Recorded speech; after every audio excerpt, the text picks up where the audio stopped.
Pertama, kata para ulama ahli hikmah, adzam ay al-ithmu, yaitu dosa atau perbuatan yang mengakibatkan dosa, yakni melakukan kesalahan-kesalahan baik disengaja maupun tidak dalam hal akhlak dan agama. Perbuatan-perbuatan dosa ini, kata mereka,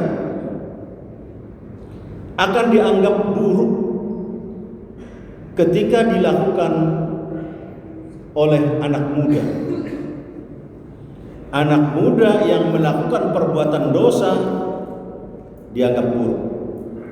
Kenapa? Karena anak muda ini adalah masa depan yang harus dipersiapkan, sehingga mestinya dia tidak melakukan dosa ke depan supaya baik, ke depannya supaya sempurna. Jangan sampai anak muda yang mestinya menjadi generasi persiapan, generasi penerus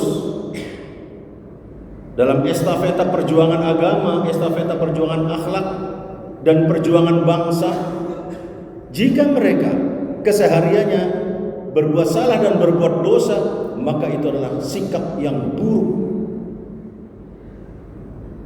bagi anak-anak muda tentunya. Wa minasyaikh, dan apabila perbuatan dosa itu dilakukan oleh orang tua, akbah, itu yang terjelek, sikap yang terjelek. Anak muda aja dianggap jelek berbuat dosa, apalagi orang tua. Kenapa? Karena orang tua ini pertama, sikap perbuatannya dia harus menjadi teladan bagi anak muda, harus jadi contoh, sehingga dia bisa dijadikan percontohan, bisa dijadikan teladan bagi anak-anak muda. Yang kedua, orang tua ini pengalamannya sudah banyak. Kalau dia masih berbuat dosa, maka orang ini sungguh sangat celaka. Dan yang ketiga, orang tua itu mestinya dia sudah merasa dari sisi umur, kalau kita lihat waktu itu ibaratnya sudah waktu asar atau bahkan menjelang maghrib, mau surut, mau tenggelam. Harusnya orang muda itu produktif dan positif. Produktif sekaligus positif produksinya itu, yakni amal-amalnya selalu baik, ucapannya baik, tindakannya baik. Sayangnya masih banyak orang tua yang sulit dijadikan teladan, masih banyak. Itu gambaran kehancuran. Terjelek katanya itu, sikap terjelek, perbuatan terjelek, paling jelek. Anak muda mungkin bisa jadi alasan karena pengalamannya belum ada, ilmunya belum matang, sikapnya belum matang, kemudian dia berbuat dosa. Memang kita nggak boleh mengatakan wajar, masih muda, nggak boleh. Wajar berbuat dosa, wajar. Semangat untuk berbuat baik itulah yang harus kita katakan wajar. Semangat untuk berbuat baik. Jangan kemudian masih mumpung masih muda, ini man syabba. Jadi barang siapa yang waktu mudanya melakukan perbuatan-perbuatan dosa terus, maka tuanya akan seperti itu. Tuanya nanti akan terus berlanjut. Apalagi kalau kita sudah berumur di atas 40 tahun. Umur 40 tahun itu warning. Hati-hati sudah. Sudah harus mulai, kalau dulunya senantiasa kita salah, 40 tahun sudah mulai diluruskan pelan-pelan. Umur 60 tahun, kata Rasulullah, Allah tidak akan menerima, tidak akan mau menerima alasan-alasan kita. Ketika kita berbuat dosa, kemudian ada alasan-alasan, nggak diterima. Umur 60 tahun, berarti umur yang sudah pensiun itu. Ini ada nggak yang sudah pensiun ini? Masih aktif semuanya lah. Tapi jangan kemudian masih aktif belum 60 nih, Gak boleh juga. Warning.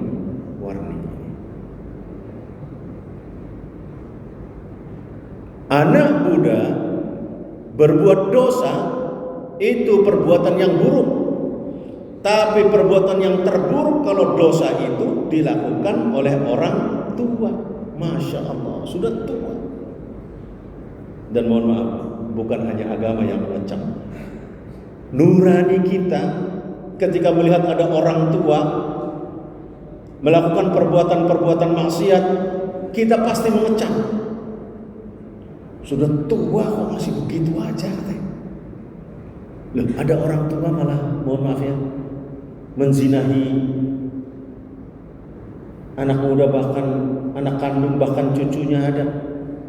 Ini kan namanya biadab. Maka itu adalah terjelek. Nah, kita mumpung masih muda, masih bisa diarahkan, maka segeralah masuk kepada rel garis yang telah diarahkan oleh Allah dan Rasul-Nya yang menuju ridho Allah Subhanahu wa taala. Jangan kemudian kita coba-coba melakukan perbuatan-perbuatan yang tercela. Jadi berbuat dosa bagi anak muda itu jelek. Tapi lebih jelek lagi kalau perbuatan dosa itu dilakukan oleh orang tua. Karena orang tua harus jadi teladan. Artinya apa? Dampak kejelekan orang tua itu bukan hanya kepada dirinya, tapi dampaknya juga kepada generasi berikutnya. Ini yang terjeleknya itu. Dampaknya bukan hanya kepada dirinya, tapi kepada generasi berikutnya. Bapak itu aja melakukan, nanti anak muda begitu alasannya. Bapak itu melakukan ini, maka itu terjelek. Kita ulangi. Wal istighalu bid dunya, yang kedua, ay bi amti'atiha minal hahili qabihun, menyibukkan diri dalam urusan dunia bagi orang awam itu jelek. Awam sibuk di dunia, tidak mau menuntut ilmu agama, tidak mau belajar, tidak mau mencari ilmu, tapi hanya urusan dunia yang dia urusi secara umum, itu adalah jelek. Tapi kata ulama, wa minal alim, ketika urusan dunia itu justru dilakukan oleh orang alim dan terpelajar, maka itu perbuatan paling jelek. Orang punya ilmu, orang alim punya ilmu, rebutannya dunia, ya bodoh namanya orang itu, maka dibuat terjelek dia. Kalau orang bodoh, orang awam, rebutan dunia, wajar. Maka kata sahabat Ali itu pernah heran. Saya heran, kata sahabat Ali. Orang berebut dunia seolah-olah dunia itu akan abadi. Sementara akhirat yang betul-betul abadi dia lalaikan oleh manusia. Heran, kata sahabat Ali. Nah, banyak orang yang cenderung ke dunia.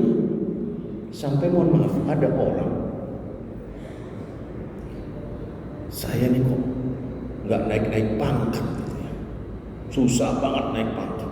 Temennya ini kemudian ngomong, kamu terlalu banyak sholat, terlalu banyak ibadah, makanya nggak naik-naik pangkatnya katanya. Ngikutilah, ninggalin sholatnya, tapi oleh Allah kemudian diberi. Ini namanya istijrat. Bahaya istijrat.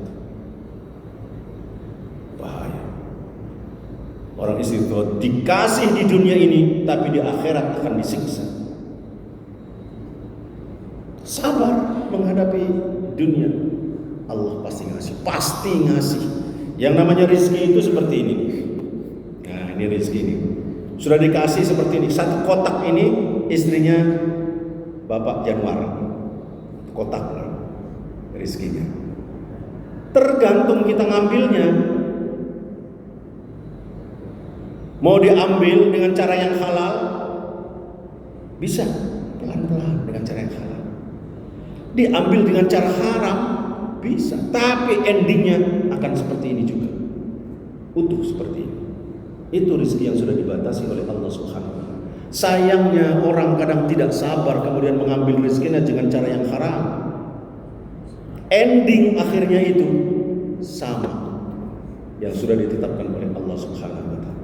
Ada orang yang waktu hidup, waktu masih mudanya, yang satu betul-betul mengambil rezeki dengan cara yang halal, yang satu dengan cara yang haram. Kelihatannya dia lebih kaya, cepat kayanya, kelihatannya. Ternyata ending pensiunnya sama. Yang pelan-pelan dengan cara yang halal tadi, dia punya rumah, punya mobil, punya istri, punya anak. Yang ini, yang dengan cara haram, dia punya rumah, punya mobil, punya anak, tapi istrinya sakit-sakitan. Akhirnya duit yang diambil dengan cara tadi habis untuk mengobati istrinya. Penderitaan. Sementara yang ini sehat dua-duanya, anaknya sukses, cerdas semua, berhasil dari keberkahan di dunia ini. Maka menyibukkan dunia untuk orang awam itu sesungguhnya perbuatan yang jelek. Tapi akan lebih jelek lagi dan paling jelek kalau urusan dunia itu diperebutkan oleh orang alim dan terpelajar. Orang alim harus memberikan pencerahan. Orang alim harus memberikan bimbingan, arahan dan sebagainya, bukan ikut terlibat dalam urusan dunia. Masya Allah. Sekarang banyak orang yang berilmu, bertitel, bahkan titelnya tidak rendah, tinggi titelnya, menggambarkan itu adalah keilmuannya, tapi moralnya tidak terkendali. Rebutannya adalah duniawi, bukan menjadi pencerah bagi kehidupan. Maka ini adalah yang paling jelek.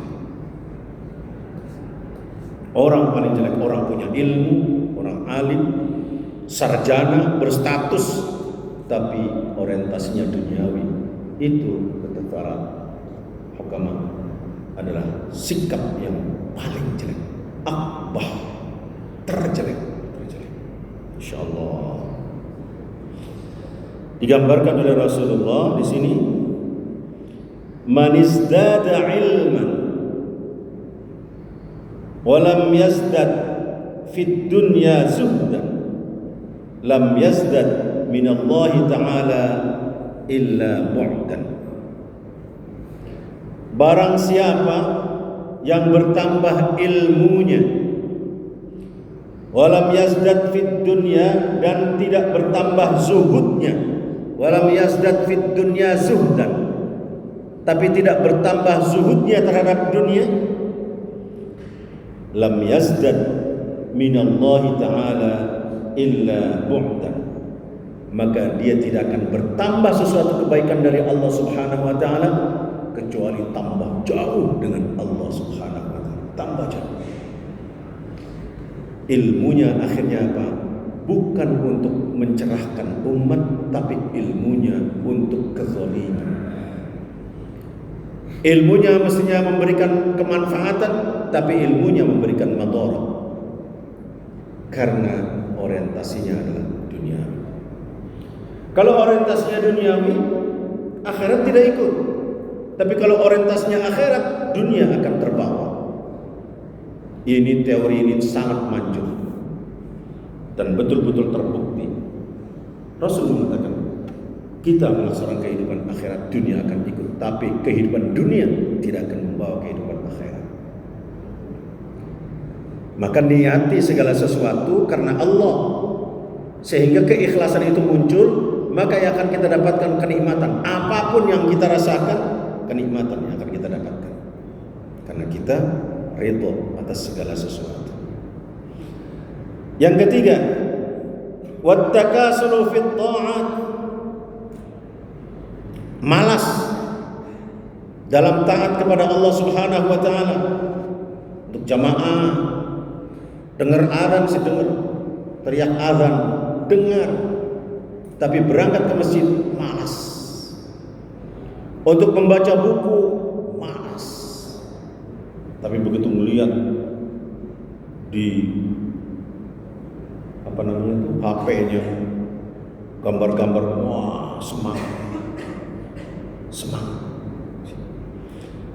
Nah kata mereka, wattakasulu fit ta'ah min jami'in nas qabih. Secara umum, manusia yang malas untuk beribadah, manusia yang malas untuk taat kepada Allah Subhanahu wa taala, itu perbuatan jelek. Mohon maaf, jangankan dari nilai agama, nilai sosial saja orang malas itu jelek. Siapapun yang malas jelek. Nilai sosial, nggak ada baiknya orang malas itu, nggak ada baiknya. Mana ada orang malas itu dapat prestasi? Nggak ada orang malas dapat prestasi, nggak ada. Wa minal ulama wat talaba akbah. Jika kemalasan itu dilakukan oleh orang yang berilmu dan pelajar, akbah, maka itu adalah sikap yang paling jelek. Ulama kok malas, pelajar kok malas itu, ya nggak naik-naik, bodoh terus nantinya. Ulama malas, ya masyarakat nggak tercerahkan akhirnya. Masyarakatnya tidak mendapatkan bimbingan dan tidak mendapatkan arahan karena malas. Maka sikap malas ini harus diperangi oleh siapapun. Orang bodoh malas itu jelek. Lebih jelek dan paling jelek lagi, kemalasan itu dimiliki oleh orang alim dan orang terpelajar. Jelek. Apalagi dimiliki oleh staf di Mabes Polri. Wah, terjelek. Staf Mabes Polri malas-malas, waduh, itu gambarnya, suaranya kemana-mana, akan jelek. Maka harus diperangi dan kita harus semangat dalam hidup. Gak ada Pak, orang bodoh sekalipun seneng sama orang malas. Orang malasnya sendiri, orang malas nih, ngelihat orang malas itu gak suka. Kita nih malas, tapi gak suka ngelihat orang malas, masih mengecap malas dia itu. Padahal kita sendiri malas kadang-kadang. Itu artinya secara normatif orang malas itu tidak disukai. Siapapun, termasuk dari orang yang malas sendiri. Orang yang malas nggak suka terhadap orang yang malas. Apalagi orang yang rajin, lebih nggak suka lagi. Orang bodoh yang malas jelek, tapi orang alim dan terpelajar malas itu terjelek, akhlak terjelek. Orang terdidik kayak kita di sini, orang yang punya pangkat, punya jabatan, malas itu perbuatan terjelek. Masuk dalam kategori kita ini ulama dan belajar karena kita punya ilmu. Kalau kita malas, itu adalah sikap yang terjelek, terburuk, terjelek sikap itu. Segera kita hilang. Jangan malas, apalagi untuk beribadah, untuk taat kepada Allah Subhanahu wa taala. Masjid sudah dibesarkan ini, AC-nya dingin, nyaman di dalamnya, karpetnya empuk.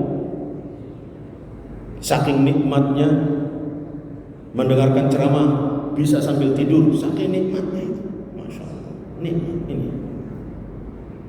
Berangkat ke sini aja masih susah, malas. Kemudian gelar sajadah di kantornya, di tempatnya sempit, untuk tahiyat susah, geser sini tempat. Akhirnya apa? Nggak sempurna. Melangkah ke sini, hilangkan kemalasan untuk taat kepada Allah Subhanahu wa taala. Di masjid nyaman, sholatnya sempurna. Kalau bacaannya kita belum bagus, imamnya sudah bagus bacaannya. Masih ada yang belum bagus ternyata, ada makmum yang bagus bacaannya menyempurnakan yang lainnya yang belum bagus. Akhirnya kita sholatnya sempurna di masjid. Maka hilangkan kemalasan. Ajak teman-teman kita yang masih malas itu, bawa ke sini untuk bersama-sama mendapatkan kebaikan dari Allah Subhanahu wa taala di masjid yang kita cintai ini. Yang keempat,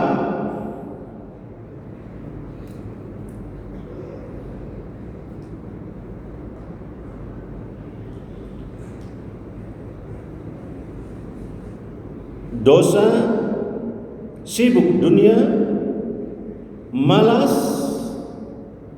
dan kemudian takabbur. Yang keempat, kita mereka wat takabbur minal aghniya qabihun. Orang kaya sombong itu jelek. Kaya sih kaya, tapi sombongnya bukan main. Ya Qarun itu, Qarun, Fir'aun kaya, tapi sombongnya bukan main.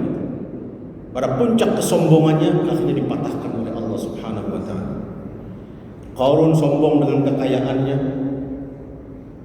dengan jabatannya. Fir'aun sombong dengan jabatannya juga, tapi kesombongannya dipatahkan.